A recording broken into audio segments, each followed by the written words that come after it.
ঘোষণার জেরে নয়াদিল্লি স্টেশনে এত বড় বিপর্যয় এমনই রিপোর্ট দিয়েছে রেল পুলিশ। আরপিএফ এর রিপোর্টে বলা হয়েছে প্রয়াগরাজে যাওয়ার স্পেশাল ট্রেনের প্ল্যাটফর্ম বদলের ঘোষণার জেরেই হুড়োহুড়ি শুরু হয়, আর তাতেই পদপিষ্ট হয়ে 18 জনের মৃত্যু।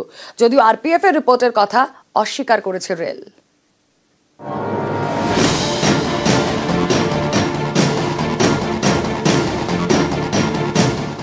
নয়াদিল্লি রাজধানী স্টেশনে পদপিষ্ট হয়ে মৃত্যু। এই ঘটনায় রেলকেই দায়ী করল রেলওয়ে প্রোটেকশন ফোর্স।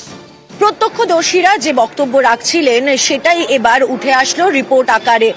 আরপিএফ এর তরফ থেকে দেওয়ার রিপোর্টে বলা হচ্ছে শেষ মুহূর্তে প্ল্যাটফর্মের সংখ্যা বদল অর্থাৎ 12 থেকে 16 করার ফলেই এই বিপর্যয় এবং যার জেরে পদপিষ্ট হয়ে মৃত্যু হয়েছে অন্তত পক্ষে 18 জনের। আরপিএফ এর রিপোর্টে বলা হয়েছে প্রয়াগরাজ যাওয়া স্পেশাল ট্রেনের প্ল্যাটফর্ম বদলের ঘোষণার পরেই হুড়োহুড়ি শুরু হয়, তার জেরেই পদপিষ্ট হয়ে মৃত্যু। বিপর্যয়ের পরেই একই দাবি করেন প্রত্যক্ষদর্শীরা, কিন্তু রেল তা মানেনি।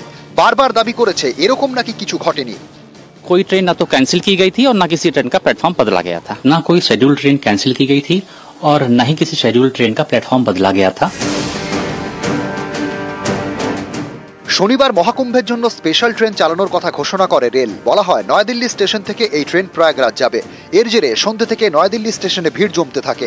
তারপর রাতে বিপর্যয়। এ নিয়ে আরপিএফ এর রিপোর্টে বলা হয়েছে শনিবার সন্ধ্যে থেকে নয়াদিল্লি স্টেশনে ছিল অতিরিক্ত ভিড়। 12, 13, 14, 15 এবং 16 নম্বর প্ল্যাটফর্মে যাওয়ার রাস্তায় ভিড় বাড়ছিল। তাড়াতাড়ি কুম্ভ স্পেশাল ট্রেন ছাড়ার জন্য স্টেশন ডিরেক্টরকে পরামর্শ দেন আরপিএফ ইন্সপেক্টর।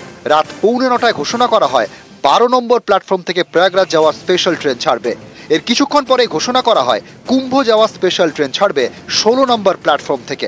এই প্ল্যাটফর্ম বদলের ঘোষণা হতেই হুড়োহুড়ি শুরু হয়। ওভারব্রিজে ধাক্কাধাক্কির জেরে অনেকে পদপিষ্ট হন।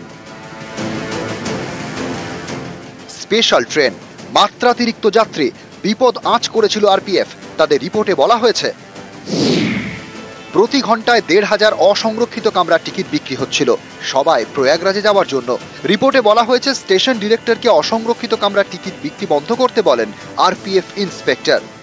ভিড় এত পরিমাণে ছিল যে সেই পরিস্থিতি দেখে আরপিএফ এর তরফ থেকে রেলকে বলা হয় যে অবিলম্বে অসংরক্ষিত টিকিট দেওয়া বন্ধ করুন এবং যত দ্রুত সম্ভব স্পেশাল ট্রেন চালানোর ব্যবস্থা করুন। আরপিএফ এর রিপোর্টে এও বলা হয়েছে শনিবার রাত 8:45 প্রথমবার স্পেশাল ট্রেনের প্ল্যাটফর্ম নাম্বার ঘোষণা করা হয়, আর বিপর্যয় ঘটে 8:48 অর্থাৎ 3 মিনিটের মধ্যে প্ল্যাটফর্ম বদলের ঘোষণা এবং তার জেরে বিপর্যয়।